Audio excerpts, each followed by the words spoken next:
Mike, we're almost done with Hebrews. We're on chapter 12 here.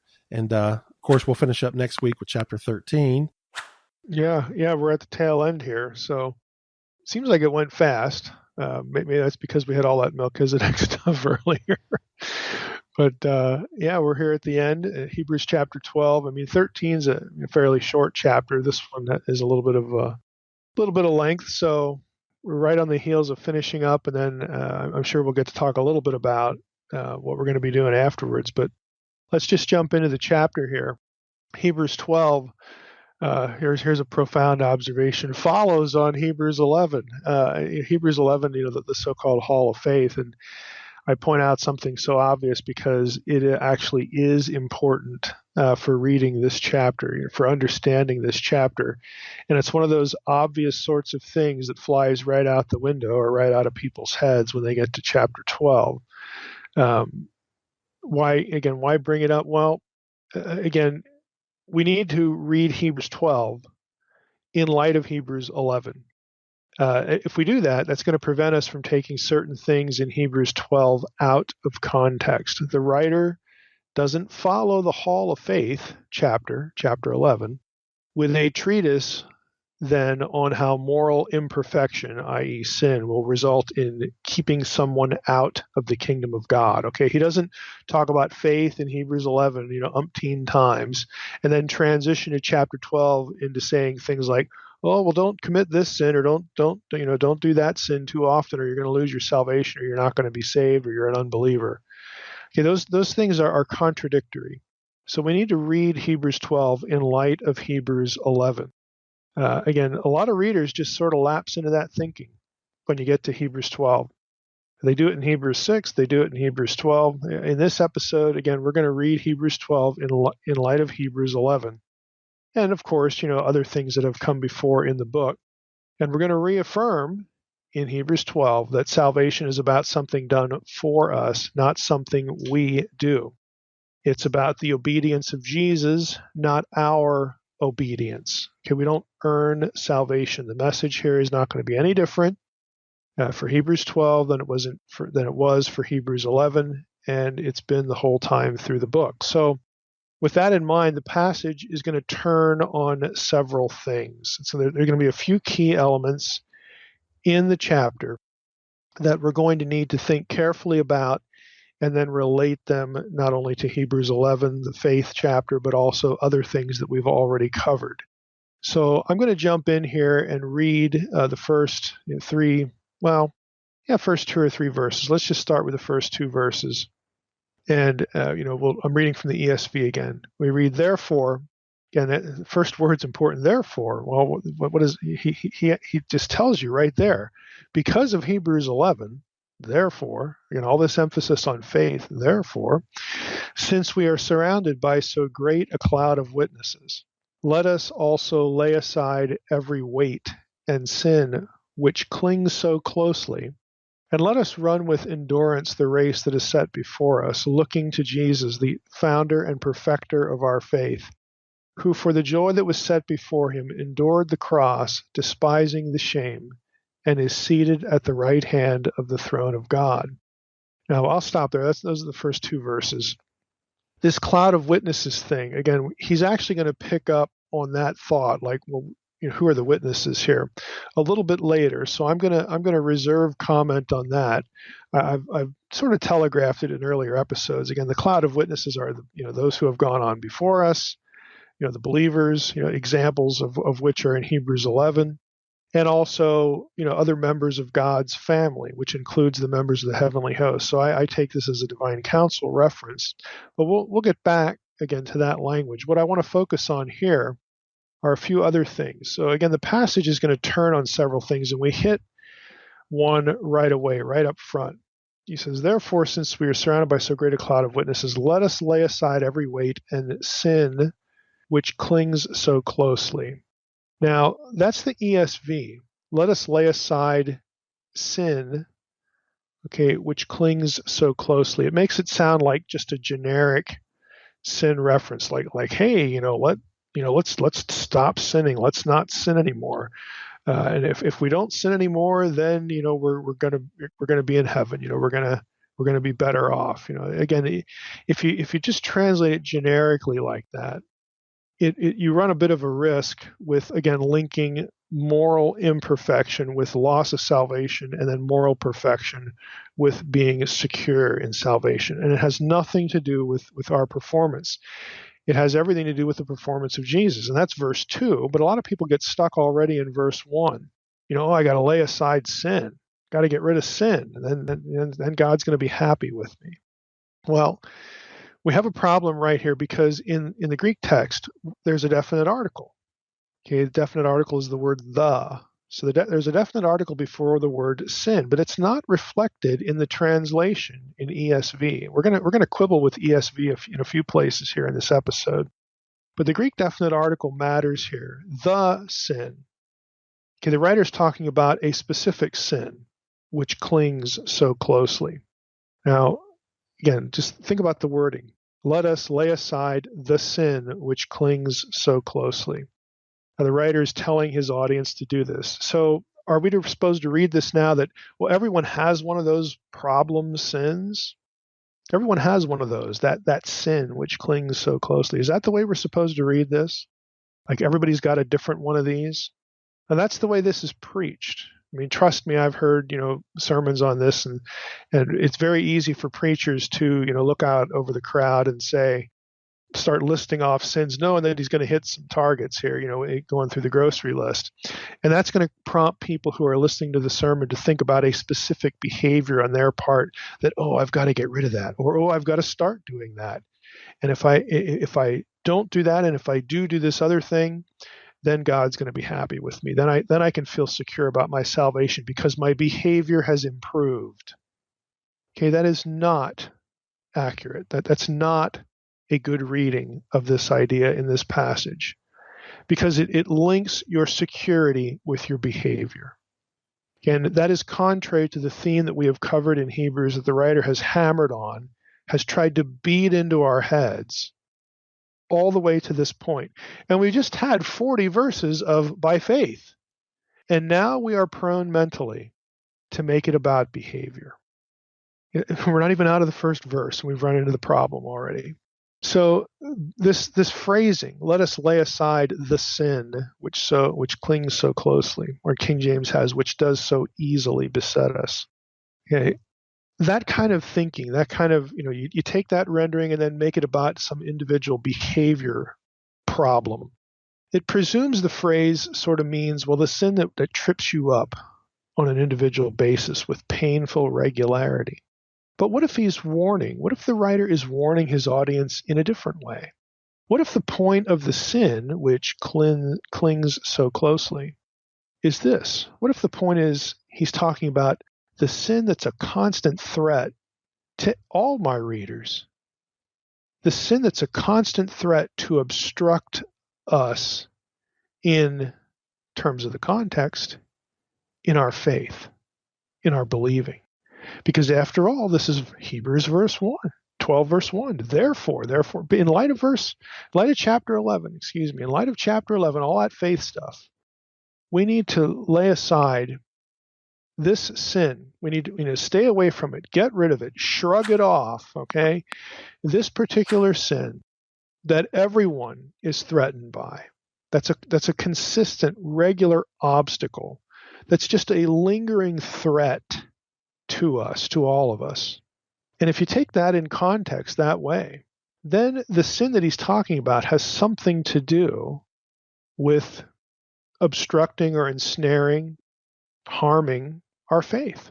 Now, the word here, again, this clings so closely, that's basically what it means. It means to ensnare, to obstruct, to constrict. If you look it up in BDAG or some other lexicon, that's what you're going to get. So it's this thing that's just sort of always in the air.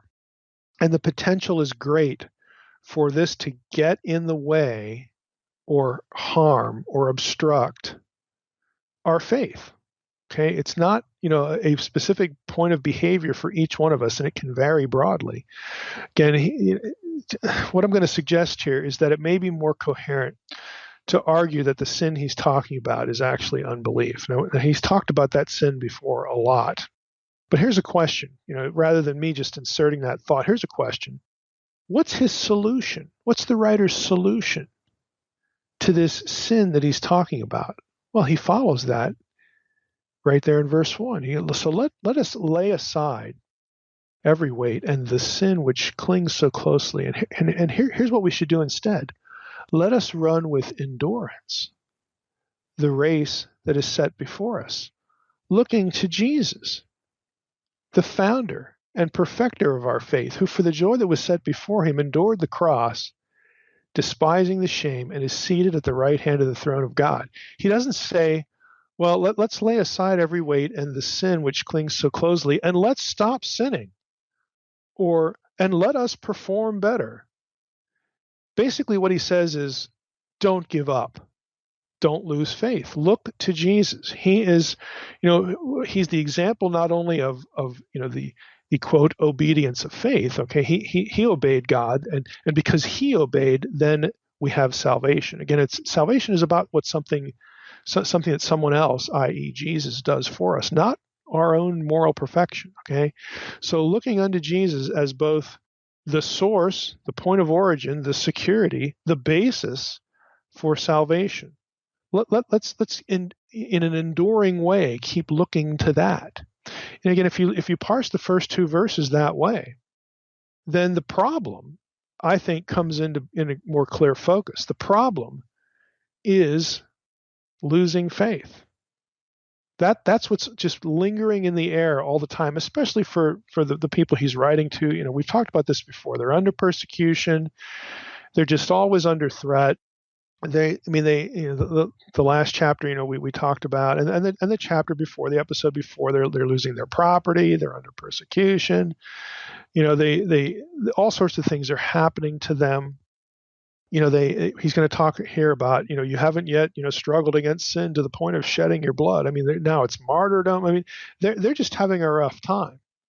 So I think the context, both before and in this passage, and of course before meaning chapter 11 and even more remotely before, is really about the problem of losing faith. That is, I think, the sin he's zeroing in on here. The thing that,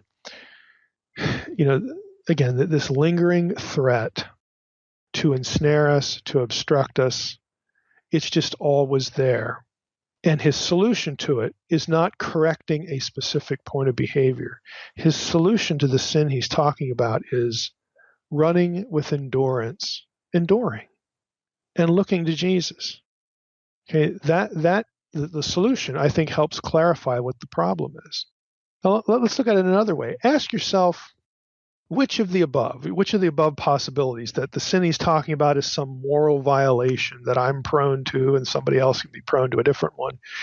If what he's talking about is some specific moral violation, as opposed to the more general sin of unbelief, okay, which of those two options makes more sense in light of verse 4?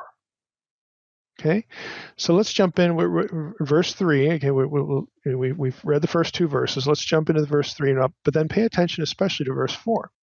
So he says, endure, the race, look to Jesus in verse 2. Then verse 3, it says, consider him who endured from sinners. He's still talking about Jesus. Such hostility against himself, so that you may not grow weary or faint-hearted. Again, he's just like, you got to keep believing. You got to keep enduring. Okay, then verse 4.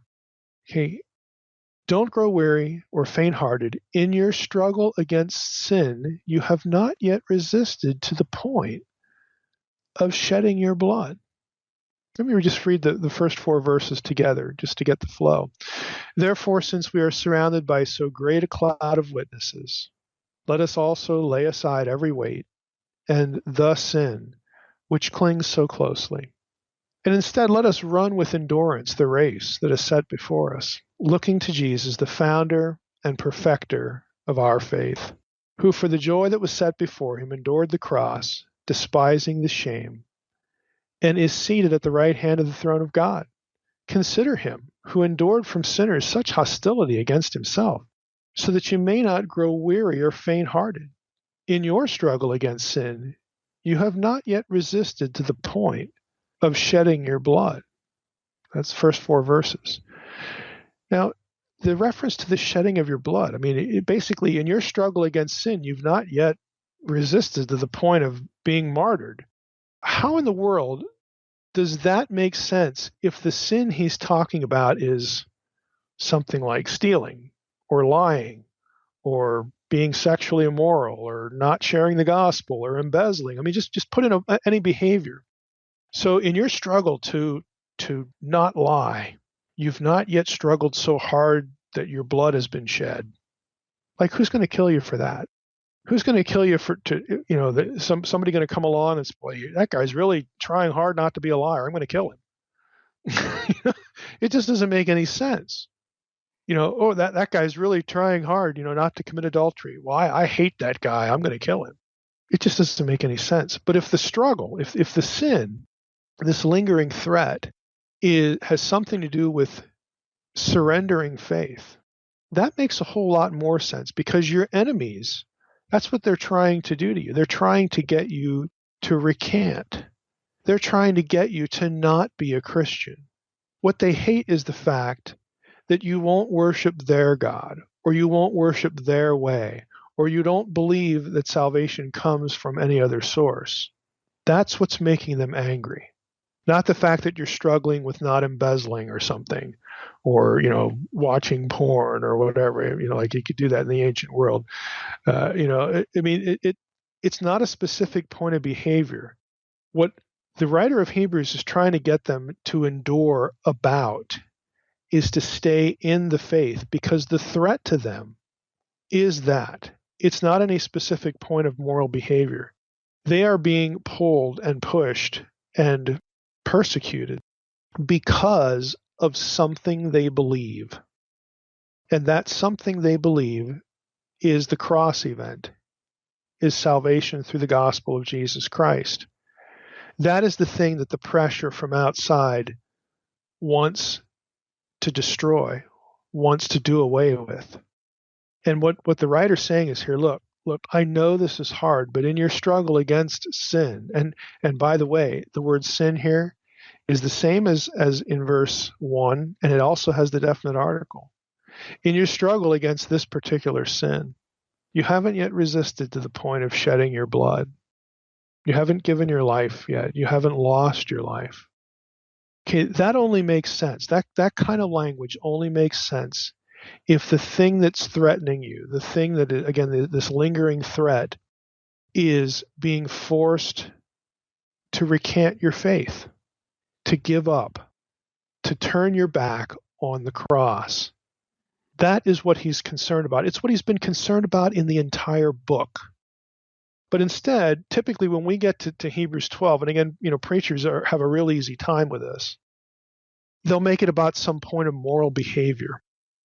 And that, I'm suggesting, is to misuse the passage. It's frankly to abuse the passage. It's frankly to manipulate the people listening to you. It's frankly to take the gospel, again, the fact that I have salvation not because of anything I do or anything I abstain from. I don't do. I have it because of what somebody else did, namely Jesus, and I am putting my faith, my believing loyalty, exclusively in that. Okay, that is the focus. That is what the enemy wants to undermine and do away with, and that is what the writer of Hebrews wants his readers to stick to endure. The writer's comment about being under threat of death from some opposing force for anything else just doesn't make much sense. It makes a lot of sense if he's talking about the pressure to recant the faith. So I would suggest to you again that the sin, what he's talking about here, the sin that is his focus here in chapter 12 is quitting. It's quitting the faith. It's recanting. It's the sin of unbelief. It's the sin of turning their back against the gospel, becoming apostate. Okay, leaving the faith, however we want to put it. Now, I'm sure somebody out there is going to say, well, Mike, whoever you were that wrote Hebrews, if God isn't punishing us with the threat of martyrdom for doing a specific sin, then why are we suffering? Answer that. Well, the writer does answer that. He does answer that. When we get here into verse 5, let's just read a few more verses. Let's just read 5 and 6. Well, I'll go back to verse 3. Consider him who endured from sinners such hostility against himself, so that you may not grow weary or faint-hearted. In your struggle against sin, you have not yet resisted to the point of shedding your blood. Verse 5. And have you forgotten the exhortation that addresses you as sons? And he's going to quote from the Old Testament, My son, do not regard lightly the discipline of the Lord, nor be weary when reproved by him, for the Lord disciplines the one he loves and chastises every son whom he receives. Again, son can be translated child as well. It's both male and female. So again, back to the question. Well, if God isn't punishing, this doesn't sound like, we're like under the threat of death, and you're saying that we're under the threat of death because, our problem that we're struggling against is not becoming apostates and clinging to our faith. And, it would make more sense if God was, under this kind of threat because he hated something we were doing. Well, I would suggest, no, that doesn't make more sense. What the writer is really getting at, and what I'm going to say, is going to hinge on a few things. How you, the listener, process a few things. There's three of them. One, you have to understand that chastening, trials, suffering is not always or only due to sin. It just isn't.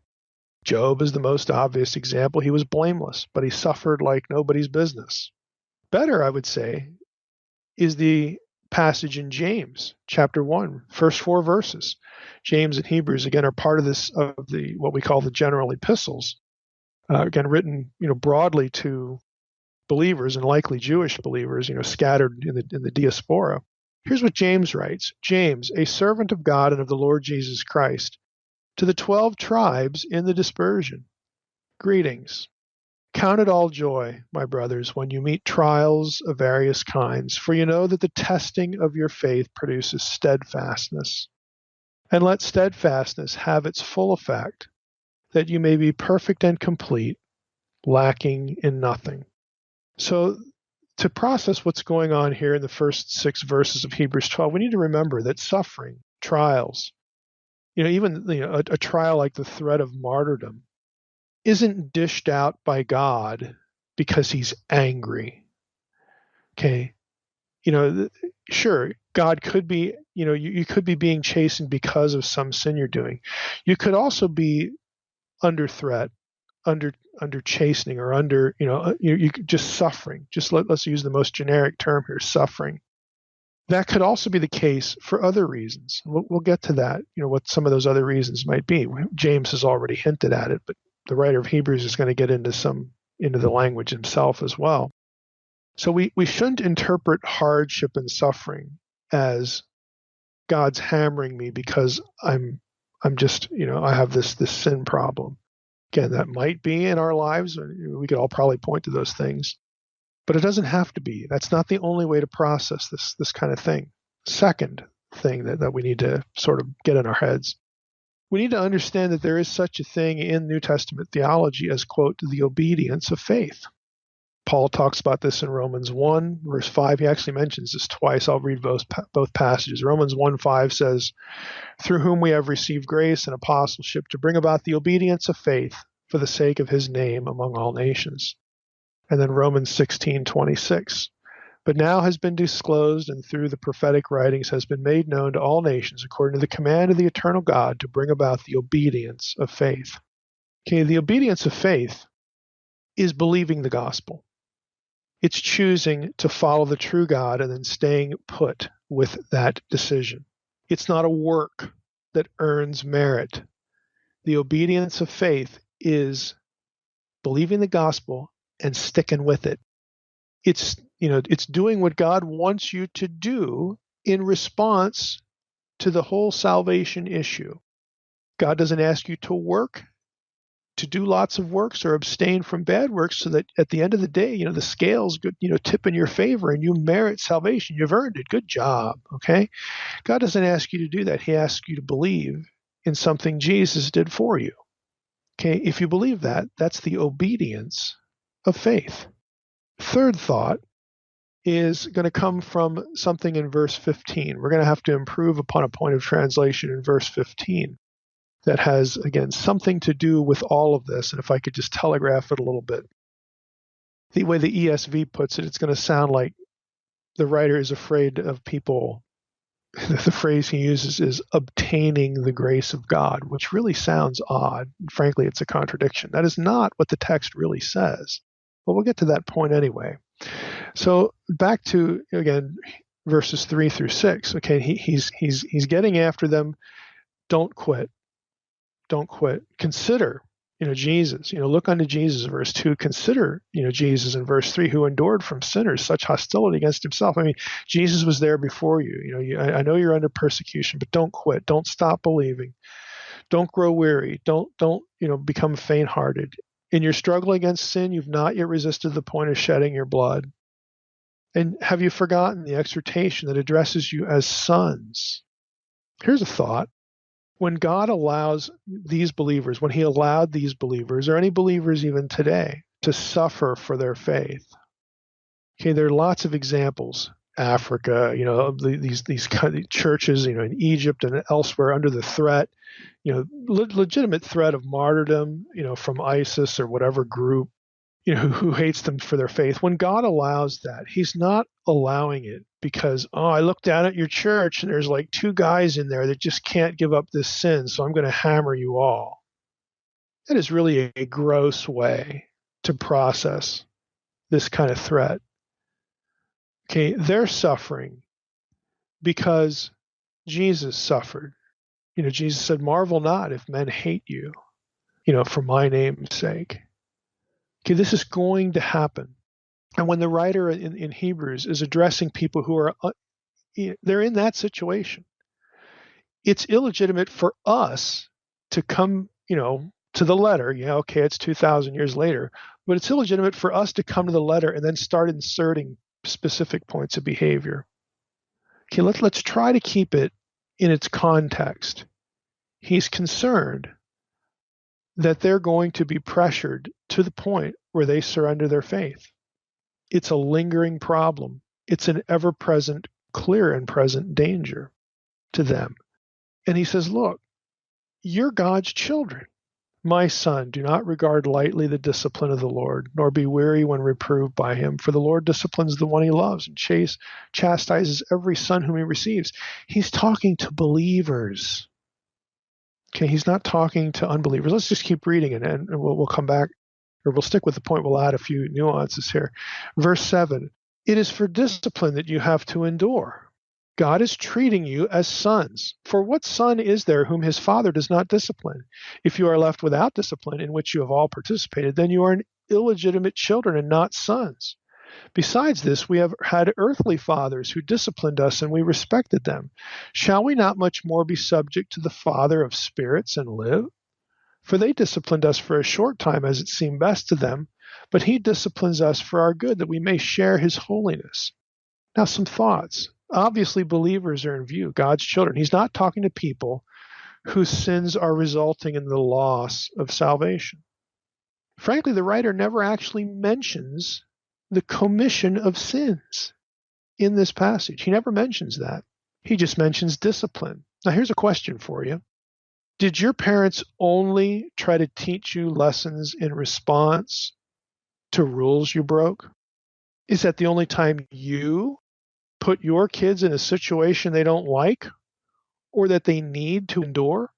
Do you only do that when they break rules? I would suggest to you that, again, if you had decent parents, nobody's a perfect parent. If you had decent parents, sometimes they do things because you just need to learn something about life. It's not because you did anything bad. It's that you just need to learn something. This is good for you. I know it's going to hurt. I know it's going to be irritating. I know it's going to put you in a grumpy mood, but you just need to learn this lesson. Maybe we should be reading this passage, again, since the writer never actually mentions a specific sin, other than the unbelief problem earlier. He never actually, points out anything, specific, like some moral, violation.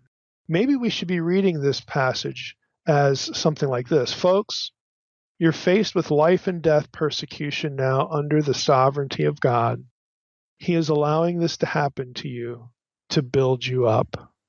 Notice verse 10, he said, he disciplines us for our good. Verse 11, let's just keep reading. For the moment, all discipline seems painful rather than pleasant, but later it yields the peaceful fruit of righteousness to those who have been trained by it. Therefore, lift up your drooping hands and strengthen your weak knees. Notice he doesn't say, therefore, improve your moral behavior. Therefore, abstain from X, Y, Z. No, he goes back to the language of endurance. Therefore, lift up your drooping hands and strengthen your weak knees and make straight paths for your feet. Keep going. Just keep going. So that what is lame may not be put out of joint, but rather be healed. Strive for peace with everyone. Now, by the way, there's another clue that the sin is connected to someone hating on them. Strive for peace with everyone and for the holiness without which no one will see the Lord. Now, do we read, and for the holiness that will certainly certify that we're going to heaven? Is that how we should read that last line? Strive for peace with everyone and for the holiness that will certainly certify that you're going to heaven. You've earned it. Good job. High five. Is that how we're supposed to read that? Being so holy, God can't say we don't belong there? Is that what the writer wants them to do? Strive for peace with everyone and for the holiness that when God sees it, he's just going to say, look, this is a no-brainer. You're in. Is that really how we're supposed to read that? Well, I've heard it preached that way. Again, that's a misunderstanding of the gospel. Maybe we should read the reference to holiness here in verse 14. This is just a suggestion. Maybe we should read the reference to holiness here in light of the reference to holiness 2 verses earlier in verse 10. Okay, for they, our human fathers, disciplined us for a short time as it seemed best to them, but he, God, disciplines us for our good, that we may share his holiness. What does share his holiness mean? Does it mean to share God's living space? Like the aura of the spatial place where he is? Okay, does it mean sharing his living space? God disciplines us so that we end up in heaven? Does it mean share his character? God disciplines us so that we become more like him, or specifically more like Christ, who to quote Hebrews again, Hebrews 5:8, who learned obedience through what he suffered. Again, I would suggest that the holiness line here is about God's character. And we won't have God's character, we won't be conformed to Christ unless we believe. So back to verse 14. Strive for peace with everyone. Strive, for peace with everyone. Again, I just hate to keep rabbit trailing here, but so again, if we make the sin a specific moral behavior, well, good grief, I'm going to try to not cheat on my wife so that I have peace with everyone. Does that make any sense? It doesn't make any sense. If the problem, though, is that people hate you for what you believe, then it makes sense to, okay, look, be kind to your enemies. Try to live peaceably among all men, as Paul said elsewhere. Live peaceably with all men, as you're able. Again, that makes a whole lot more sense than some specific, point of stopping doing, some immoral thing or adding some moral thing, to your life, this performance idea. But anyway, back to verse 14. Strive for peace with everyone and strive for the holiness. Strive for the character of Christ, without which no one will see the Lord. Again, I'm suggesting to you that you can't have the character of Jesus, you can't have the holiness of Jesus unless you are a believer, unless you are in Christ, unless you're a member of the body of Christ. Let's ask ourselves this question. How has Hebrews talked about or defined holiness earlier or elsewhere in the epistle? Hebrews 3:1. Let's go back to, again, this is ground we've already covered, but it comes into play here. Hebrews 3:1 and following. It says this: Therefore, holy brothers, and of course, and sisters, holy brethren, you who share in a heavenly calling. Isn't that interesting? You're holy because you share in a heavenly calling. Consider Jesus, the apostle and high priest of our confession, who was faithful to him who appointed him. In other words, Jesus obeyed. His obedience is the focus of our heavenly calling. Frankly, it's the only obedience God can count on. He can't count on your obedience. Again, salvation is not by works. Therefore, holy brothers, holy brethren, and you who, those of you who share a heavenly calling, consider Jesus, the apostle and high priest of our confession, who was faithful to him who appointed him. Skip to verse 5, Hebrews chapter 3. Now Moses was faithful in all God's house as a servant to testify to the things that were to be spoken later. But Christ is faithful over God's house as a son, and we are his house, if indeed we eliminate a specific sin. If we spend X number of minutes in church a week, or read our Bible enough, or witness enough, or again, if indeed we perform better. No, that's not what it says. It says, now Moses was faithful in all God's house as a servant to testify to the things that were to be spoken later. But Christ is faithful over God's house as a son, and we are his house, if indeed we hold fast our confidence and our boasting in our hope. Well, who's our confidence and our hope in the book of Hebrews? I mean, how many episodes have we talked about this? Who is that? It's Jesus. Again, it has nothing to do with performance stuff. So let's try to not insert performance into Hebrews 12. Let's try not to do that. Okay, my point here is we have to parse this holiness talk and the sin talk in light of what's preceded in the rest of the letter. All that stuff we've been talking about for weeks now. The threat, the sin that the writer is worried about is the sin of turning your back on the gospel, becoming apostate. It is a lingering, ever-present danger in their circumstance. That's why he says what you should do instead is endure. And your example of endurance is Jesus. He walked this road before you ever got here. And you have to remember, if God allowed Jesus to suffer even to the point of death, and he was sinless, he might be allowing you to suffer even to the point of death, not because of any bad thing you've done, but so that your character becomes like his, so that you are conformed to the image of his son. And that would make sense because you share in Christ's holiness. Okay, you are in him. Any holiness that you can talk about having is his. Because holiness isn't based upon your moral batting average. It's based upon what Christ did. Therefore, holy brothers, you who share in a heavenly calling, consider Jesus, who was faithful. Again, Hebrews 3 that I just read there, the obedience of Jesus is the issue. The moral performance of Jesus is the issue. It's the only obedience, the only performance God can count on. He can't count on yours, but he does count on Jesus's. And that's the one that matters, because all through the book of Hebrews, he is pointing to him as saying, this is the basis of your salvation, because Jesus was not only God's son, he's not only, your brother, Hebrews chapter 2, he is the great high priest. In fact, he's the sacrifice. He sacrifices himself. I mean, everything, all roads lead back to the cross event.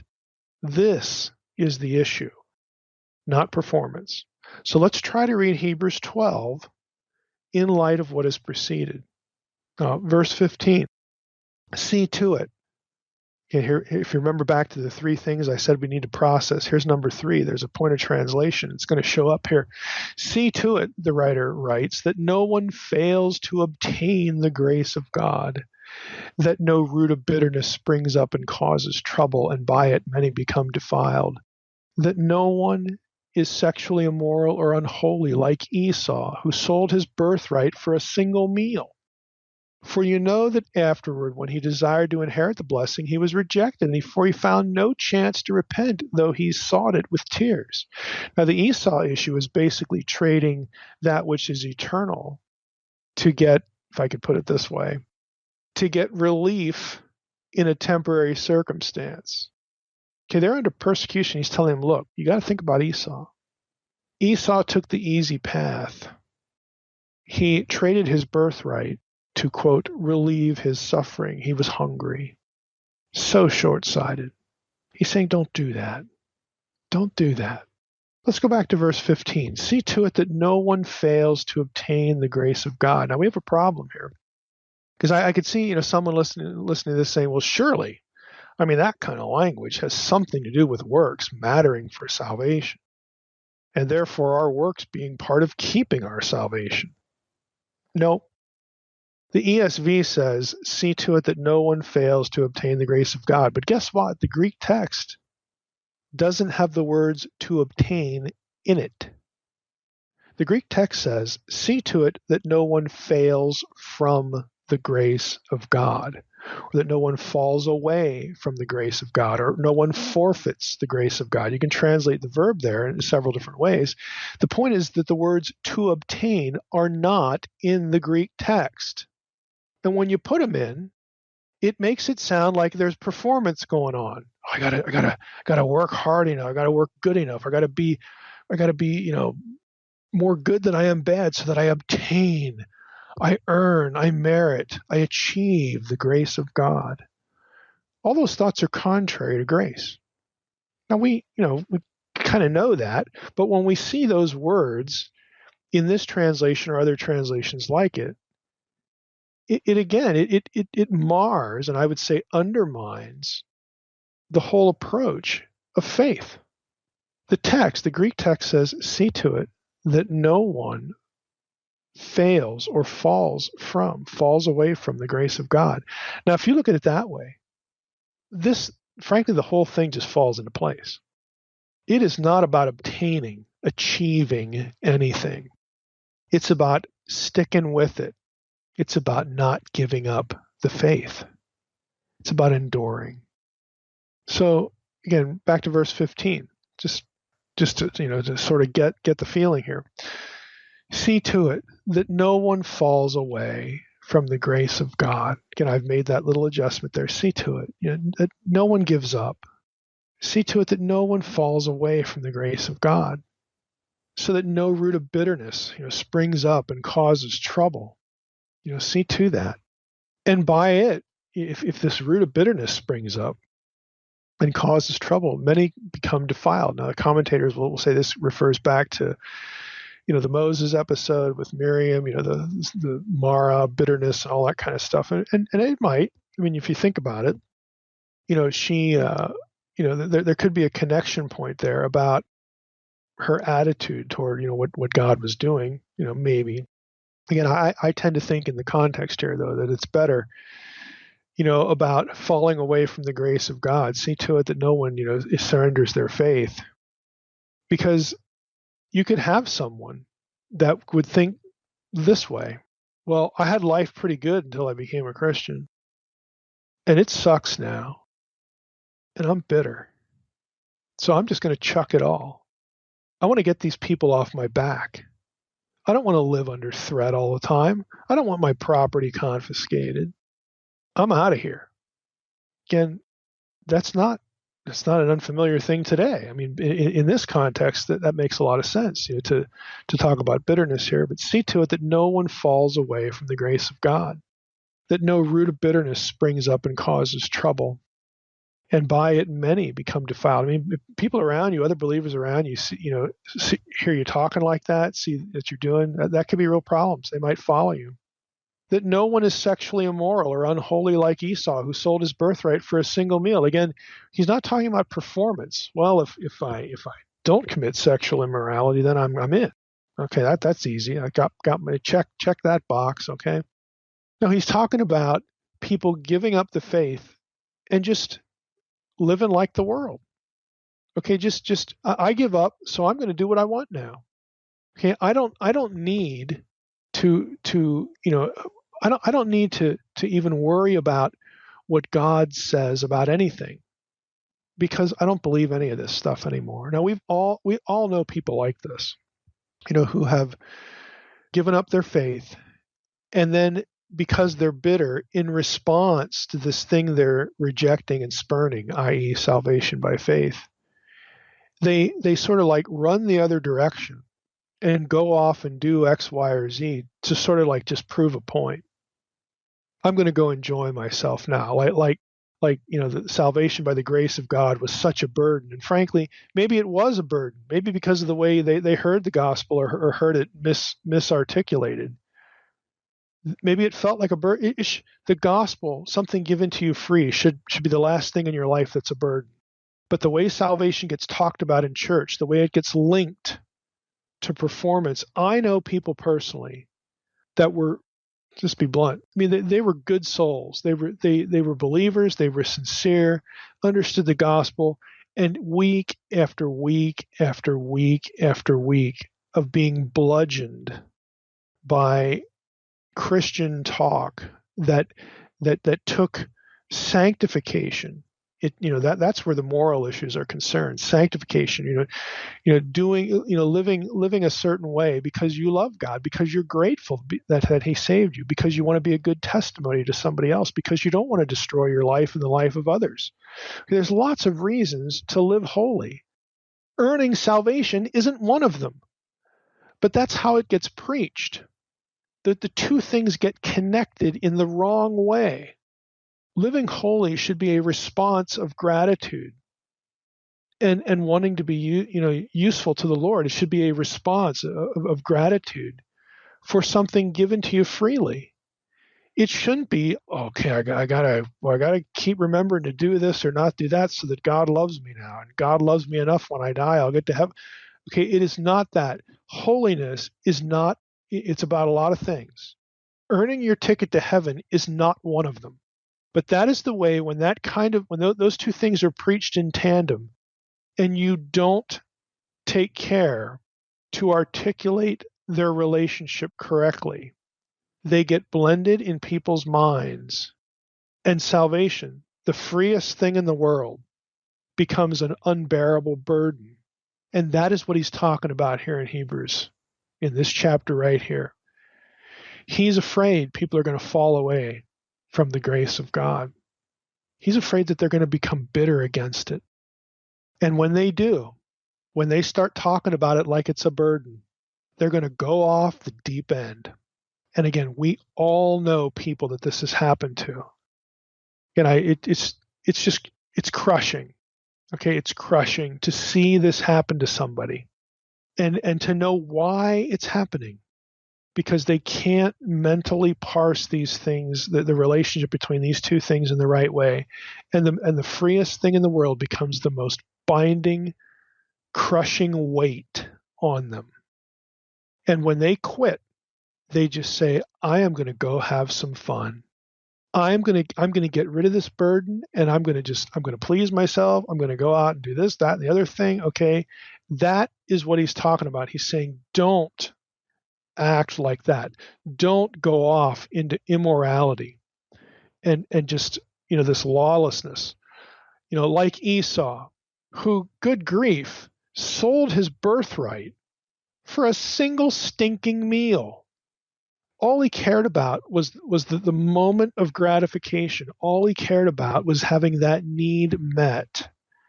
And he saw the obstacle to it, or this whole birthright. Right? That was his tool. That was his ticket to get that thing that he wanted. Well, to get what I want, all I got to do is trade in the gospel. All this theological mumbo jumbo nonsense. Hey, if I just reject that, I can go off and. This is what he's concerned about. He's not concerned that they behave in such a way that they don't earn their salvation. He's concerned about them rejecting the gospel and just going off the deep end, because the gospel to them has become a burdensome thing. That is what scares the writer. And frankly, I get that, because I've just seen that happen to people. people become bitter because it becomes a millstone around their neck.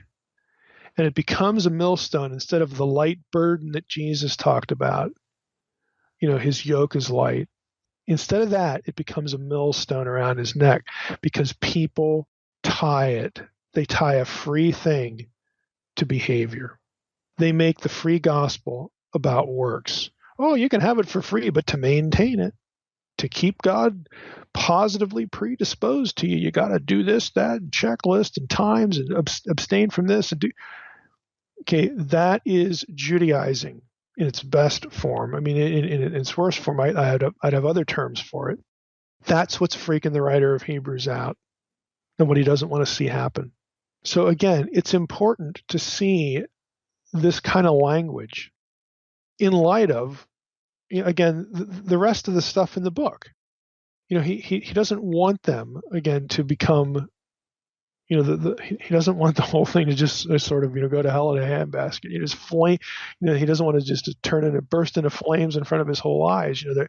This community that he's trying to nurture through the letter, trying to get them through severe persecution, trying to get them to not give up.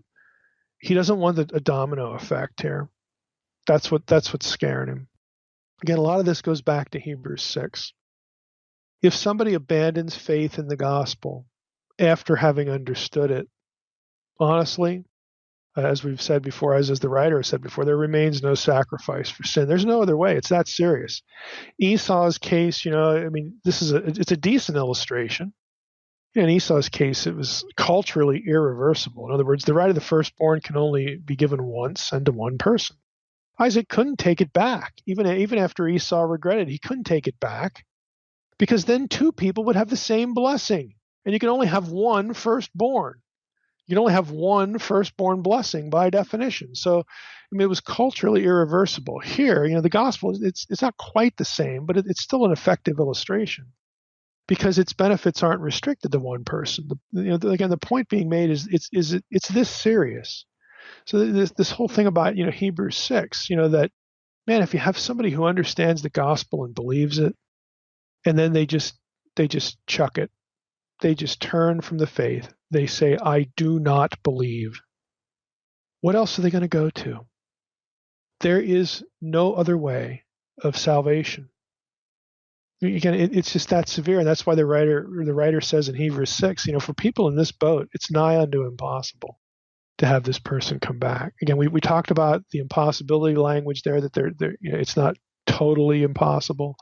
You go back to listen to the Hebrews 6 podcast, but it's that big of a deal that the writer frankly just does not hold out too much optimism. Again, back in Hebrews 6, he doesn't shut the door entirely, but there's just a crack there, and we're grateful for the crack, but he's saying it's just this serious. Let's go back to verse 18. I don't want to rabbit trail too long on that, but the writer keeps going with Old Testament kind of analogies or scenes. In verse 18, he says, "For you have not come to what may be touched, a blazing fire and darkness and gloom and a tempest." These are Sinai images, by the way. This is Exodus 19:18, 20:18.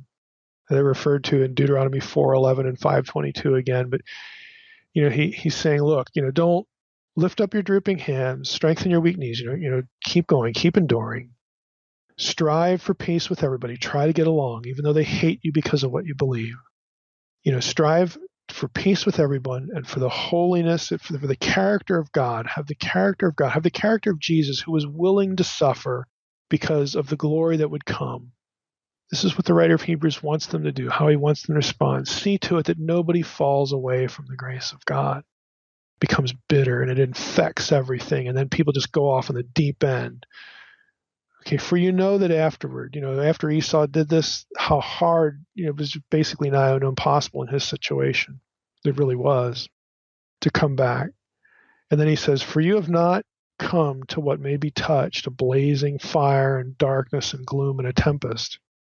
Verse 19, and the sound of a trumpet and a voice whose words made the hearers beg that no further messages be spoken to them. Again, it's all that Sinai language too, the trumpet, the voice so loud as a trumpet, and then the listeners say, please, make God stop talking. We just can't handle it. It's Exodus 19, verse 16, Exodus 20, verse 19, Deuteronomy 5, Deuteronomy 18. We don't need to go through all the passages. This is the Sinai scene. His point here is that you've not come to the old covenant. You've not come to the old covenant. Verse 20, for they could not endure the order that was given. If even a beast touches the mountain, it shall be stoned. Indeed, so terrifying was the sight that Moses said, I tremble with fear. Again, the point here isn't that when the people were commanded not to touch the mountain back at Sinai, that they just couldn't resist touching it. I mean, we don't read about people just going up there and touching it and dropping over dead in droves. That isn't the point of the wording here. Okay, when he says that, look, you haven't come to the old covenant situation where you're just not able to do enough works. You're just not able to keep the commandments that bring salvation. That's not what he's saying. His point is about enduring. His point is not, again, them not being able to do enough. They just wanted it to stop. You say, well, how does that tie in? How does that tie in with what's come to this point? What he's going to do here is he's setting up another thought. He's setting up, look, you're under such duress, and you're most of you are Jewish Christians, and if you're not, you know what we're talking about here. This idea of they want you to recant your faith and come back to Judaism. They want you to apostatize from Christianity. But he says, look, you're not being offered a Sinai covenant. This isn't like the old covenant where you had this terrifying scene again, and you were again put under a burden that if you got out of line, God was going to zap you. God was so frightening that you just wanted him to shut up.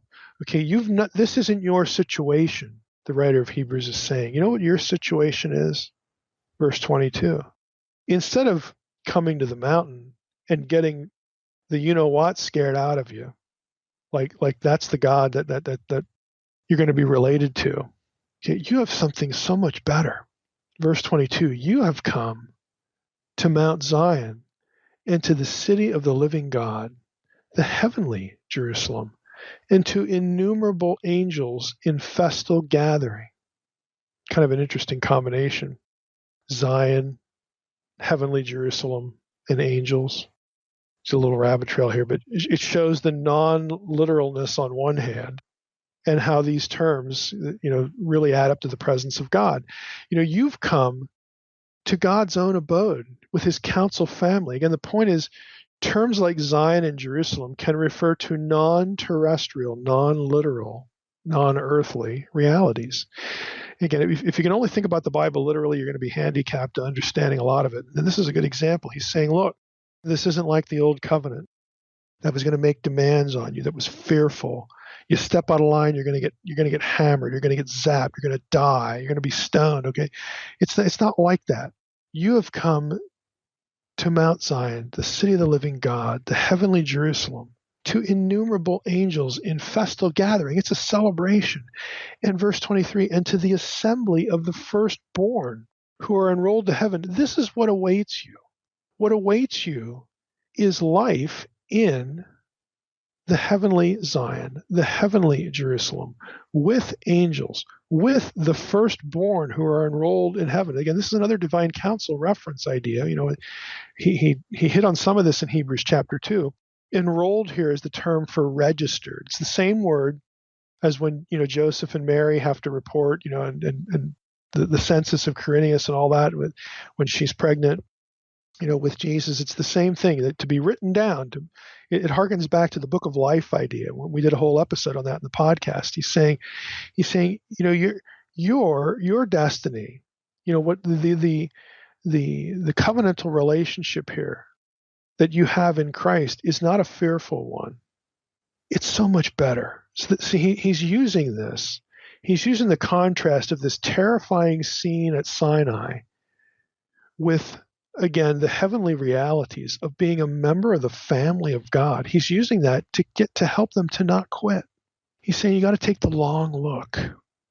You have to endure this because this is what's coming down the road. heavenly Zion, heavenly Jerusalem, innumerable angels in festal gathering. They're glad to see you. They're rejoicing. They love it. They can't wait to see you. And to the assembly of the firstborn who are enrolled in heaven. They're registered there. Well, who are they? What's the assembly of the firstborn?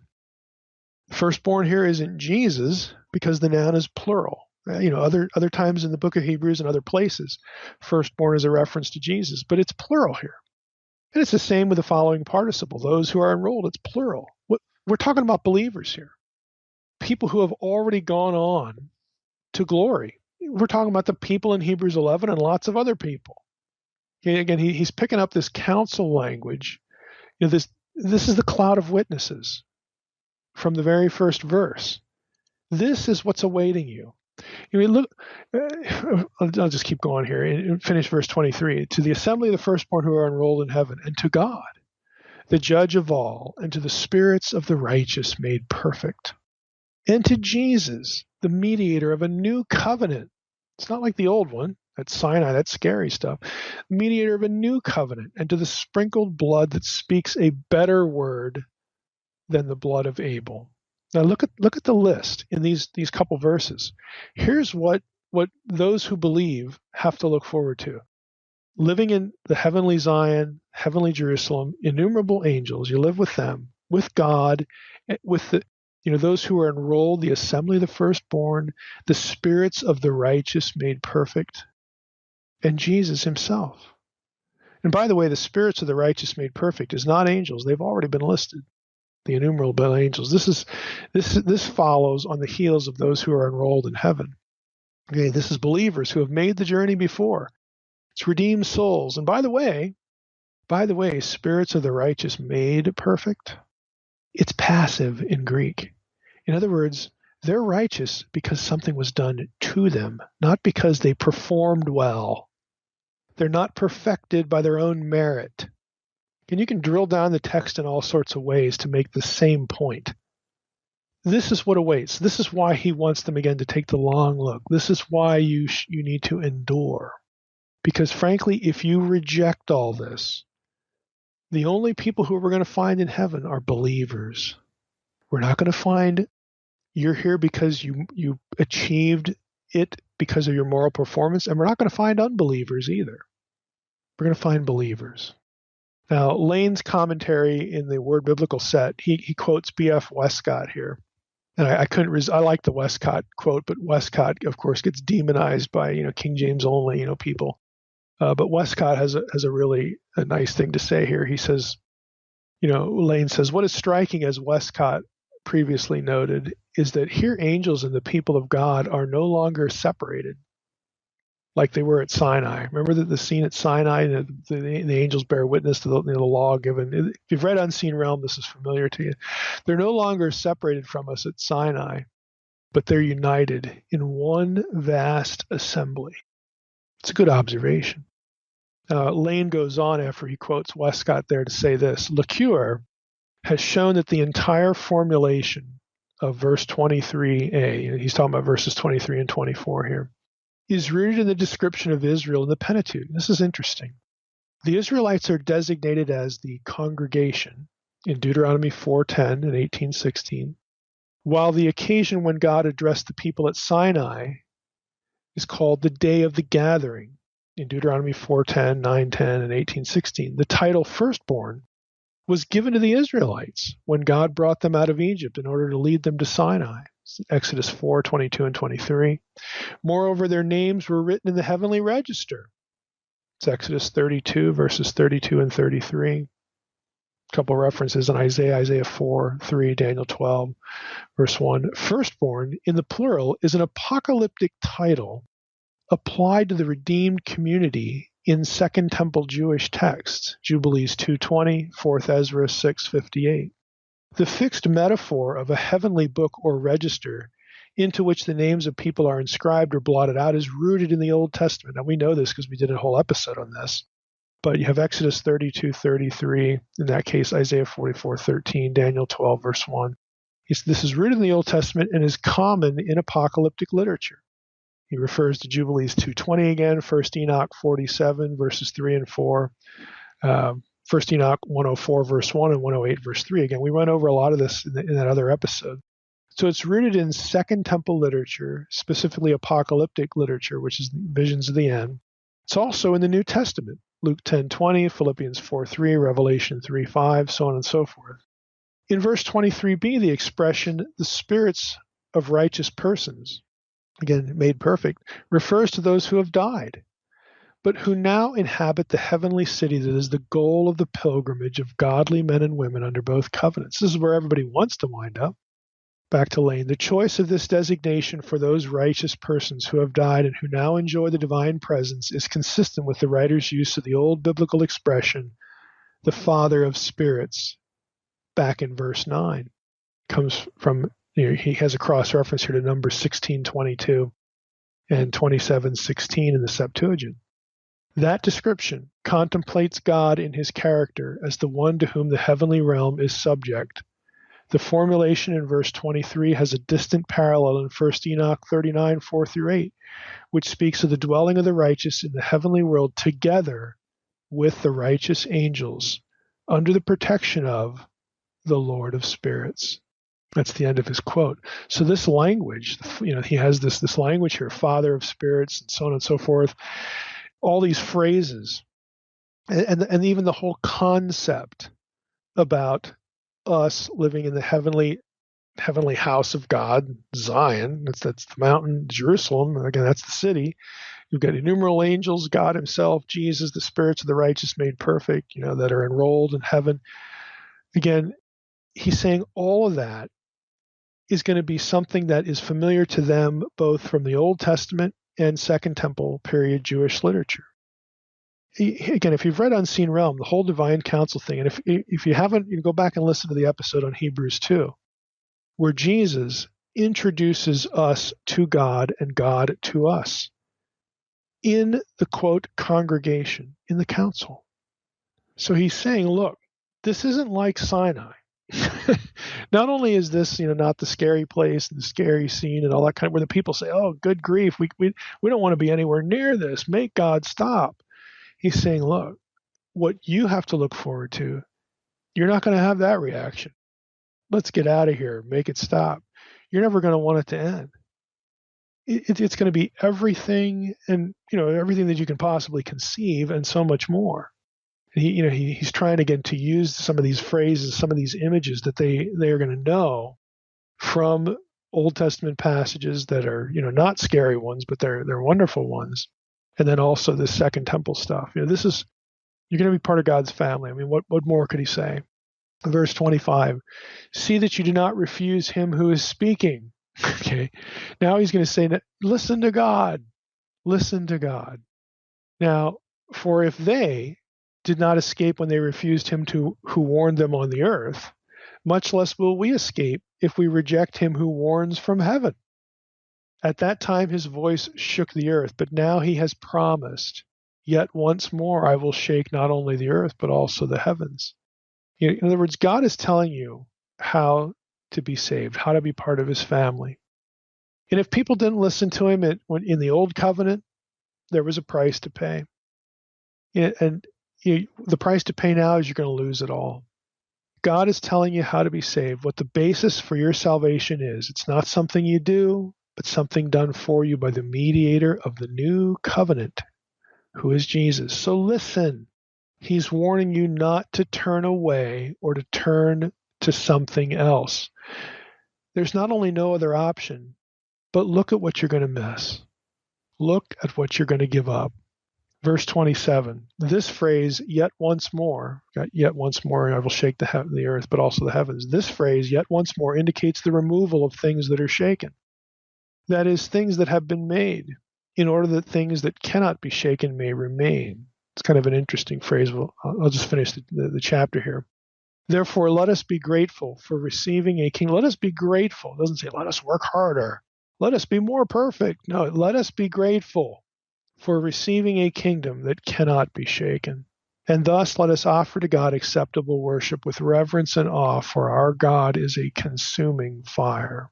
Now, the first shaking of the earth, that's the Sinai language there. this consuming fire imagery. That's what's it's going to make them think about Sinai. The first shaking of the earth, as awesome as that was, it just proves that earth, the old covenant, was impermanent. It didn't remain. It didn't work. It didn't stick. Israel did apostatize. Okay, we now, though, have a kingdom that cannot be shaken. In other words, there's nothing that's going to come after this that's better. See, in the Sinai situation, something did come after it that was better and set it aside, made it secondary, made it obsolete. As awesome as it was, as fearsome as it was, all the things that it was, as awesome as it was obsolete. It could be replaced. We have a kingdom that cannot be shaken. It's permanent. Let us come to God then with acceptable worship. Believe what he tells you. Believe that what he tells you that will grant you access to him, to his family. Believe in what that is. Again, it's Jesus. Believe that what he tells you will grant you access, and then avail yourself of it. In other words, believe the gospel. The warning still applies. God will judge those who reject the permanent salvation he offers. If you reject this kingdom, again, there's nothing that's going to come later that's going to make this one obsolete. There won't be a better deal. Okay, this is the end of the road. Only one more time is God going to, shake the earth and also the heavens. God's going to have his way one more time, and there's not going to be anything else that follows it. So if you reject that, if you reject the permanent salvation, the permanent kingdom, instead of being grateful for it and accepting it and taking it, believing it, if you reject the permanent salvation he offers, there's going to be a price to pay, and he is a consuming fire. There is no other way. There is no other chance. So again, he's using this language to convey seriousness, to convey how much better they have it. Why? Because he doesn't want them to fall away from the grace of God. It's what scares him. He doesn't want them to succumb to the threat, the specific sin that is just always hanging over their heads, namely, succumbing to the temptation, sinning in the sense of rejecting the gospel. That's the thing that he wants avoided at all cost. And again, that is the focus of Hebrews 12, and that is entirely consistent with Hebrews 11 and the rest of the book. Mike, going back to verse 8, let us offer to God acceptable worship. Sum that up in 5 sentences. I think it's about response. Acceptable worship is to give God the credit, assign to him the worth that he deserves. And the credit here is providing a means of permanent salvation, providing the means to secure it all. This is back to Hebrews 10, where Jesus and God, the second and first person of the Trinity, have that conversation about, okay, if we're going to do this, you have to go there, and I've prepared you a body. Okay, recognizing all of that and worshiping God because of it, giving God all the credit, and resting in what he has done. That is what God wants in return.